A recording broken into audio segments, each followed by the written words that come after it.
Amaphimbo apholile futhi ehlukile. Iqembu eThe Joy lasungulwa ngo-2018. Emuva konyaka lisunguliwe labe seligcweleke ezinkundleni zokuxhumana ye-SABC yaba nengxoxo naleliqembu nokwathi emuva kolokho labe selisayina ke izivumelwano sokuqopha umculo nenkampani ezinze eLondon. Selihambe kakhulu iqembu manje ngokugcina ukubonana kwethu mangaphosisi kwaku-2019.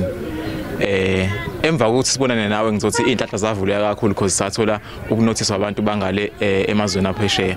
Leliqembu lithi lifuna ke ukusabalalisa umyalezo walo wothando nokuthula emhlabeni.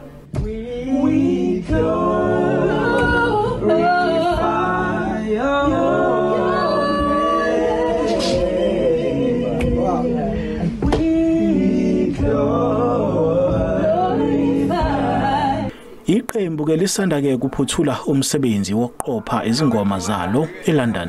I've been obsessed with their music and their vocals, and I met them just before lockdown, and we came to London.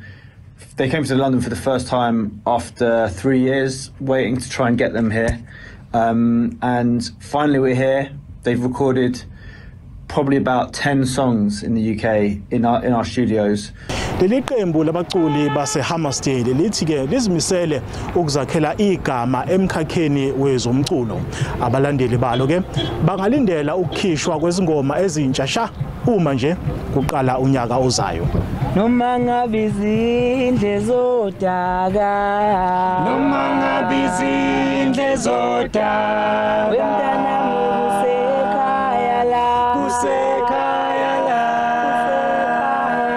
kusekhaya la, noma ngabe izindle zodaka.